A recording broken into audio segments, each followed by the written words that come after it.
my wife, was planning to leave me for another man. She had no idea I'd known for 3 weeks and that I'd been preparing the whole time. She sat me down on a Sunday evening in October with the expression of someone who had rehearsed what they were about to say many times. She told me she had feelings for someone else, that the marriage hadn't been working for a long time, that she was sorry. She reached for my hand across the table. What she didn't know, what I had spent 3 weeks making absolutely certain she would never suspect, was that I already knew everything, and that the man she thought was about to be blindsided had spent those 3 weeks making sure he would never need anything from her again. My name is Tom. I'm 39. I was married to a woman named Sarah for 8 years.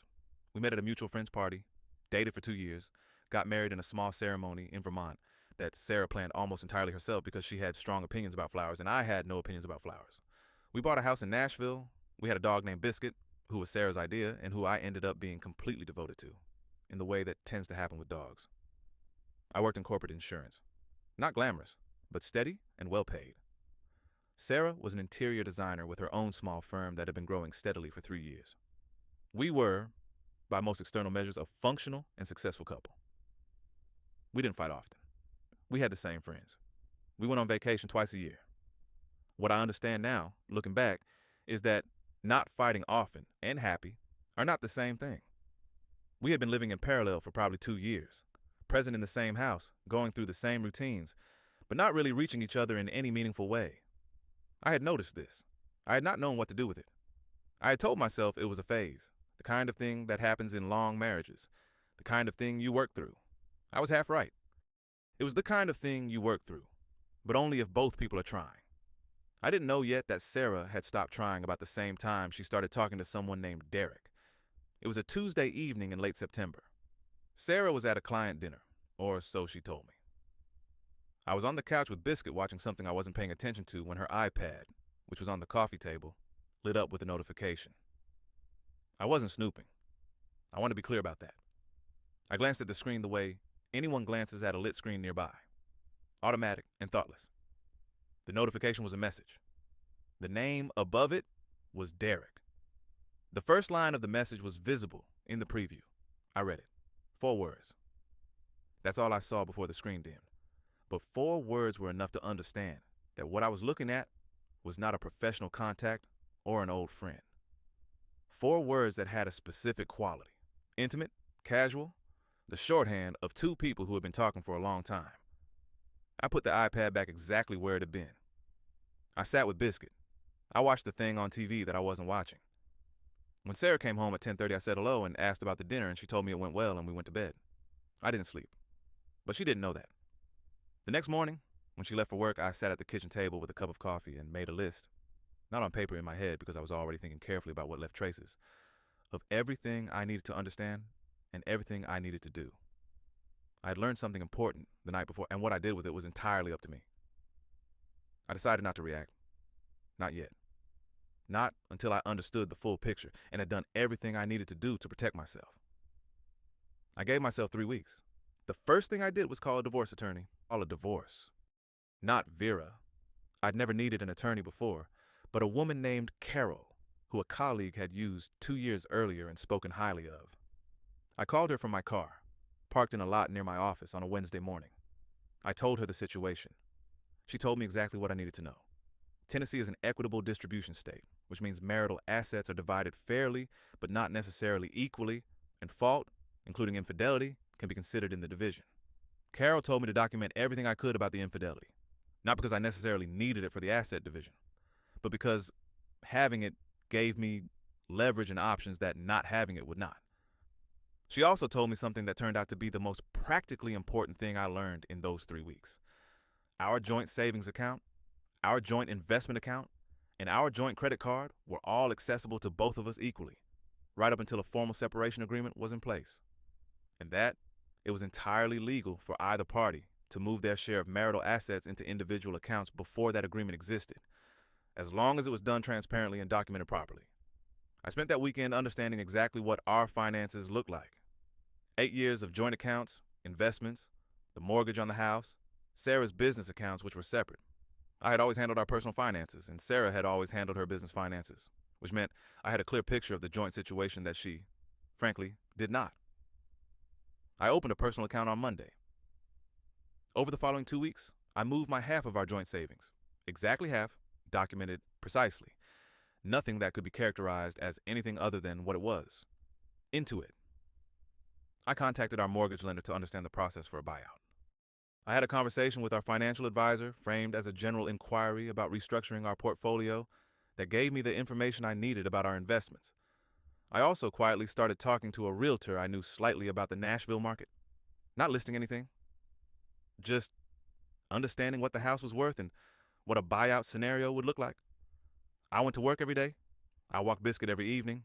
I made dinner twice that week because Sarah was busy with the client project. I was, from the outside, exactly the husband I'd always been. On the inside, I was the most focused I had been in years. By the end of week 2, I had spoken to Carol 3 more times, moved my assets, had a clear picture of every financial variable in our marriage, and had a draft separation agreement that Carol had prepared based on my instructions. It was fair, genuinely fair, not punitive. I wasn't trying to take anything that wasn't mine. I was trying to make sure that when the conversation happened, I walked into it knowing every number and having already made every move that needed to be made. Week 3, I waited. I watched Sarah move through our house, our routines, our life. And I thought about 8 years and what they had been and what they had not been. And I let myself feel the full weight of it privately, in small controlled doses, so that when Sunday came, I would be steady. I knew Sunday was coming because on Friday evening, while Sarah thought I was in the garage, I heard her on the phone with someone, her sister, I think, saying she was going to talk to Tom this weekend. Her voice had the specific quality of someone who has finally made a decision after a long time of making it. I went back to the garage and finished what I'd been doing. Sunday came. She made tea first, which told me she was nervous. Sarah made tea when she was nervous, a habit from childhood she'd never lost. She brought 2 cups to the table even though I hadn't asked for one, which told me she was also trying to soften something. She sat down. She looked at me with the expression I'd been watching her rehearse all weekend without letting her know I was watching. And she told me. She told me she had feelings for someone else, that it had been going on for several months, that she hadn't been happy in our marriage for a long time, and she took responsibility for not addressing that directly instead of letting it get to this point. That she was sorry, that she wanted a separation. She reached for my hand. I let her take it. I sat with what she'd said for a moment, a genuine moment, not a performance. Even knowing everything I knew, hearing it said out loud across the kitchen table where we'd eaten 8 years of meals was its own particular thing. I let it be that. Then I said, okay. She blinked. She said, okay. I said, I think you're right that it hasn't been working. I think a separation is the right call. I paused. I've actually been speaking with an attorney. I have a draft agreement I'd like you to look at.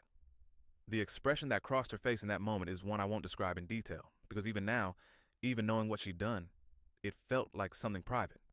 She said, you've been speaking with an attorney? I said, yes. I told her I'd known for about 3 weeks. I didn't tell her how. I told her the financial moves I'd made, transparently, completely, the way Carol had told me to disclose them. And I watched her understand, piece by piece, that the conversation she'd spent weeks preparing for had already been prepared for by the other side. She wasn't angry. I want to be honest about that. She wasn't angry. She was something more complicated. She said quietly, you've been living with this for 3 weeks, and you didn't say anything. I said, I needed to understand things before I could talk about them. She looked at me for a long moment. Then she said, that's very you. I said, I know.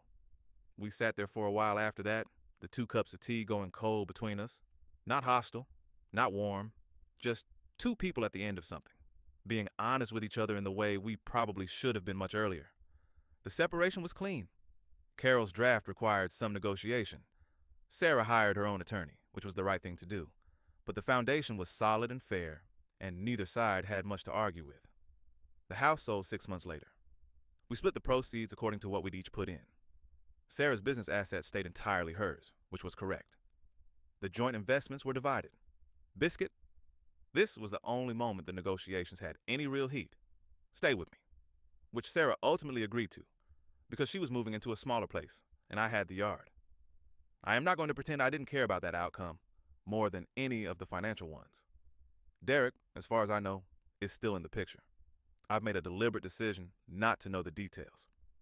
That chapter of my life closed on a Sunday in October, and I don't need to read the pages that come after it for someone else. I moved to a different part of the city. I rent now, which felt like a step back until I understood it as a step sideways into a life that's actually mine, shaped by my own choices, without the accumulated weight of someone else's unhappiness pulling at everything. I have a good apartment with a small backyard, where Biscuit has opinions about squirrels. I have work I'm good at. I have a small number of people I trust completely. I've thought a lot about the 3 weeks, about whether waiting was the right thing, whether there's something cold or calculated about it that I should feel worse about than I do. Here's what I've concluded. I was in a situation where someone else had made unilateral decisions that affected my life without telling me. Taking 3 weeks to understand my position and protect myself before walking into a conversation I didn't control the timing of wasn't cold. It was the only sensible thing to do. Reacting immediately would have felt better for about 10 minutes. It would have cost me, financially and practically, in ways that would have taken years to undo. Patience, real patience, the kind that requires you to feel the full weight of something without letting it push you into motion before you're ready, is the hardest skill I've ever had to use. It is also, without question, the one that mattered most. Biscuit is asleep at the foot of my bed as I write this. He has no idea any of it happened. That might be the best thing about dogs. The way they simply locate the warm place and stay there, without carrying anything from the last chapter into this one. I'm working on it. If this one hit close to home, the patience part especially, you're not alone. The hardest moments are the ones where you have to sit with something enormous and not move until you're ready. If you made it to the end, thank you. Drop a like if this meant something. Subscribe for more, and I'll see you in the next one.